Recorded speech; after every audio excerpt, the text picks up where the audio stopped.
சிங்கார சென்னையா மாத்துவோம்னு சொல்லிட்டு இப்ப சீரழிந்த சென்னையா மாத்தி இருக்கிறது தான் நம்மளுடைய முதலமைச்சர் ஸ்டாலின் அவருடைய திறமை என்றுதான் சொல்ல வேண்டும். குழந்தைகளுக்கு எதிரான குற்றங்கள் 15% கூடியிருக்கிறோம். ஆனால் நாங்கள் ஆட்சிக்கு வந்தால் இரும்பு கரம் கொண்டு அடக்குவோம் என்று சொன்னார்கள். போக்சோ குற்றம் 52% அதிகமாக இருக்கிறது. பெண்களுக்கு எதிரான குற்றங்கள் இன்னும் பெரிய அளவில் கூடிக்கொண்டே போயிருக்கிறது. காரணம் கஞ்சா போதைப் பொருட்கள். இந்த குற்றத்தெல்லாம் செய்கிறது யார் செய்யறாங்க அப்படின்னா, இது பெரும்பாலும் இந்த குற்றத்தை செய்யறது எல்லாமே திமுக பின்னணியில் தான் இருக்கிறது. அண்ணா பல்கலைக்கழகத்தில் ஒரு ஞானசேகர் திமுகவை சேர்ந்தவர், அமைச்சரோடு நெருங்கிய தொடர்புடையவர். அவர் அந்த பெண்ணை இரவு 8 மணிக்கெல்லாம் அழைத்து போய் அவரும் பாலியல் வன்கொடுமை பண்ணிவிட்டு இன்னொரு சார் இருக்காரு பேசலாமா அப்படின்னு கேட்கிறான். அந்த சார் வேற, இப்ப நடைபெற்றுக் கொண்டிருக்கிற சார் வேற. இது எஸ்ஐஆர். இது அப்புறம் சொல்றேன், எஸ்ஐஆரை பற்றி அப்புறம் சொல்லலாம். அண்ணா பல்கலைக்கழகம் ஞானசேகர் மட்டுமல்ல, அரக்கோணம் கல்லூரி மாணவியை அவர் பலாத்காரம் பண்ணி திருமணம் செய்து அவர்களை பிறகு அவர்களை சித்திரவதை செய்ததும் தெரிய வந்தது. அதுவும் யார் என்று சொன்னால் தெய்வ செயல். அரக்கோணத்தில் இருந்து ஒரு தெய்வ செயல், திமுகவை சேர்ந்தவர்.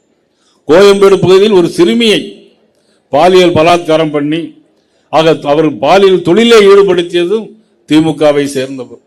இதுதான் திமுகவில் இன்னைக்கு மிக முக்கியமாக கஞ்சா கடத்தல், போதைப் பொருட்கள், பாலியல் வன்கொடுமை அத்தனையும் ஒட்டுமொத்தமாக செய்து கொண்டிருக்கிற ஒரு திமுக அரசு இனி தொடர வேண்டுமா என்றுதான் எனக்கு முன்னாலேயே பேசினார்கள்.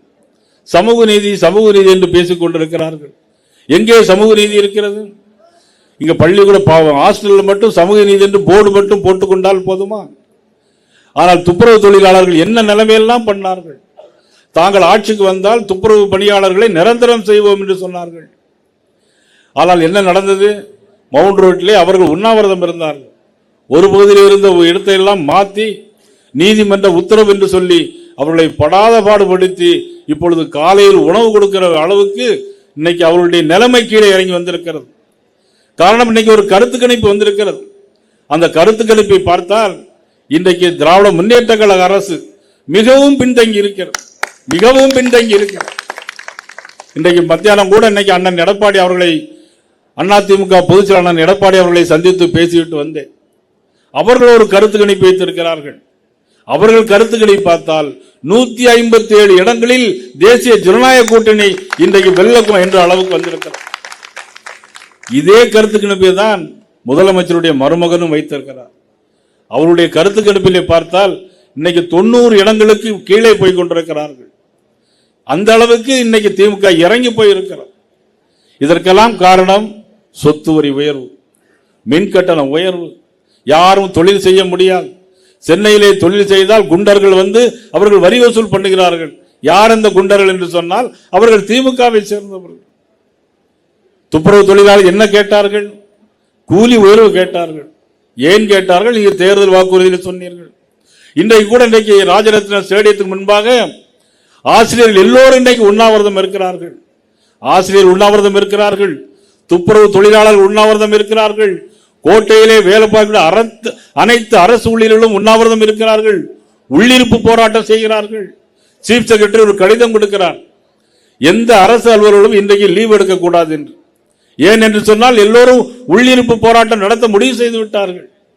ஆனால் சீஃப் செக்ரட்டரி மறைமுகமாக அவர்களுக்கு இன்னைக்கு எச்சரிக்கை விடுக்கிறார்கள். அவ்வளவு மோசமான அளவுக்கு ஒட்டுமொத்த பொதுமக்கள் மட்டுமல்ல, அரசு ஊழியர்கள், ஆசிரியர்கள், துப்புரவு பணியாளர்கள், இன்னைக்கு எல்லா தரப்பிலும் இன்னைக்கு மிகப்பெரிய ஒரு எதிர்ப்பை இன்னைக்கு இந்த அரசு இன்னைக்கு ஏற்படுத்திக் கொண்டிருக்கிறது. சென்னையிலே துப்புரவு தொழிலாளர்களுக்கு கூலி உயர்வு கொடுக்க மாட்டேன் என்று சொல்கிறார்கள். ஆனால் இன்னைக்கு தனியாருக்கு விடுகிறார்கள். ஒரு கழிவறையை மட்டும் 300 ரூபாய். ஆனால் கூலி உயர்வு கொடுப்பதற்கு தயங்குகிறார்கள். ஒரு கழிவறை கழுவதற்கு 300 ரூபாய் என்று சொன்னால் அதில் இருக்கிற மீதி பணத்தை எல்லாம் யார் கொள்ளையடிக்கிறார் என்று சொன்னால் சம்பந்தப்பட்டவர்கள் தான். இன்றைக்கு திமுகவை சேர்ந்தவர்கள் இன்றைக்கு கொள்ளையடித்துக் கொண்டிருக்கிறார்கள். திமுகவை சேர்ந்த 17 பேர் மீது வழக்கு இருக்கிறது, இடி வழக்கு இருக்கிறது. இன்றைக்கு எல்லாரும் நினைத்துக் கொண்டிருக்கிறார்கள், ஒரு திமிராக பேசுகிறார்கள் திமுகவை சேர்ந்தவர்கள். இது எதை காட்டுகிறது என்று சொன்னால் அழிவின் விளிம்பில் இருந்த திமுக அரசை இன்னைக்கு நான் எச்சரிக்க விரும்புகிறேன். இன்னைக்கு திமுக அமைச்சர்கள் எத்தனை பேர் உள்ள போவார்கள் என்று யாருக்கும் தெரியாது. இன்னைக்கு காரணம் அவர்கள் செய்த ஊழல் இன்னைக்கு நிறைய அம்பலமாகி கொண்டிருக்கிறது.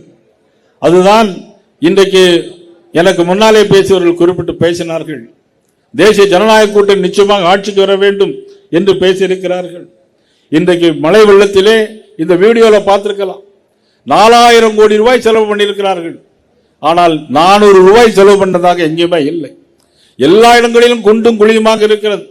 நாங்கள் ஆட்சிக்கு வந்தால் ஒரு சொட்டு நீர் தேங்காது என்று சொன்னார்கள். இன்றைக்கு வெள்ளம் அடித்துக் கொண்டே போய் கொண்டிருக்கிறது. 2023 ஆண்டு 51 இண்டஸ்ட்ரியல் எஸ்டேட் நாங்கள் இன்னைக்கு ஒரு ஆய்வு செய்துவிட்டு வந்தோம். 51 இண்டஸ்ட்ரியல் எஸ்டேட்டில் மட்டும் 2000 கியூசெக்ஸ் தண்ணி வந்திருக்கிறது. ஆனால் வடிகால் இல்லை. 51 ஏரி நிரம்பி வழிகிறது. ஆனால் வடிகால் இல்லாமல் இன்றைக்கு சீரழிந்து கொண்டிருக்கிறது. அந்த தொழிலதிபர் எல்லாம் இன்னைக்கு மிகவும் வேதனைப்பட்டுக் கொண்டிருக்கிறார்கள். ஸ்டாலின் தான் வராரு, விடியல் தான் தர போறாரு அப்படின்னாங்க. ஸ்டாலின் தான் வராரு, விடியல் தான் தர போறாரு அப்படின்னா. இப்ப எல்லாரும் தமிழ்நாட்டு மக்கள் எல்லாம், சென்னையில் மக்கள் எல்லாம் வெள்ளம் வந்தா நீச்சல் தான் அடிக்க போறாரு. வேற வழியில் வெள்ளம் அவ்வளவு மோசமான அளவு இருக்கிறது. 2021 15,000 ரோடு போட்டதாக சொல்றாங்க. ஆனால் இதுவரையில் எங்கேயுமே ரோடுகள் போட்டதாக இல்லை. மிக மோசமான சூழ்நிலைக்கு இந்த ஆட்சி போய் கொண்டிருக்கிறது. அம்பத்தூரில் சுரங்கப்பாதை அமைப்போம் என்று சொல்லி இன்றைக்கு ஆமை வேகத்தில் நடைபெற்றுக் கொண்டிருக்கிறது. இங்கு அடிப்படை வசதி ஒன்று கூட இல்லை. பள்ளிக்கூடங்களில் கழிவறை இல்லை. எல்லாம் போதைமயமாகிக் கொண்டிருக்கிறது.